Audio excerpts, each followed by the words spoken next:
सती और शिव के द्वारा अग्नि की परिक्रमा। श्रीहरि द्वारा शिव तत्व का वर्णन। शिव का ब्रह्मा जी को दिए हुए वर के अनुसार वेदी पर सदा के लिए अवस्थान तथा शिव और सती का विदाहो कैलाश पर जाना। ब्रह्मा जी कहते हैं, नारद, कन्यादान करके दक्ष ने भगवान शंकर को नाना प्रकार की वस्तुएं दहेज में दी।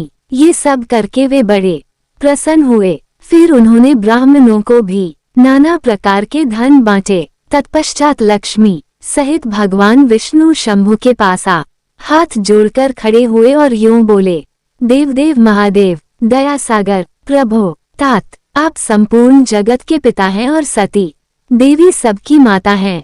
आप दोनों सत्पुरुषों के कल्याण तथा दुष्टों के दमन के लिए सदा लीलापूर्वक अवतार ग्रहण करते हैं। ये सनातन श्रुति का कथन है। आप चिकने नीलंजन के समान शोभा वाली सती के साथ जिस प्रकार शोभा पा रहे हैं, मैं उससे उल्टे लक्ष्मी के साथ शोभा पा रहा हूँ।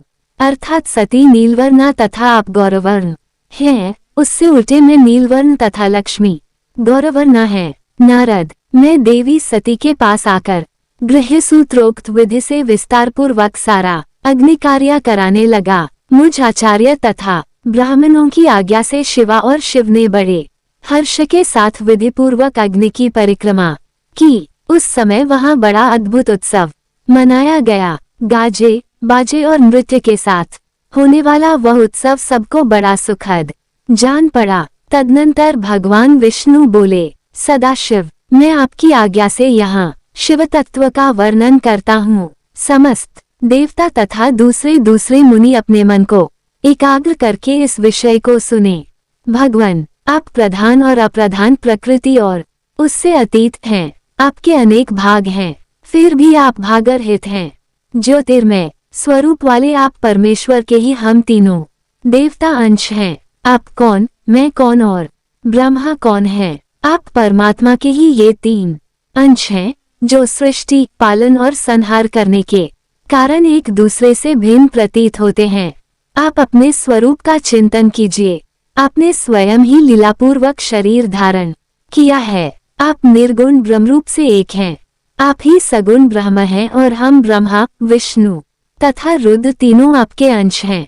जैसे एक ही शरीर के भिन्न भिन्न अवयव मस्तक, ग्रीवा आदि नाम धारण करते हैं, तथापि उस शरीर से वे भिन्न नहीं हैं, उसी प्रकार हम तीनों अंश आप परमेश्वर के ही अंग हैं, जो ज्योतिर्मय आकाश के समान सर्वव्यापी एवं निर्लेप स्वयं ही अपना धाम, पुराण, कूटस्थ, अव्यक्त, अनंत, नित्य तथा दीर्घ आदि विशेषणों से रहित निर्विशेष ब्रह्म है। वही आप शिव हैं, अतः आप ही सब कुछ हैं।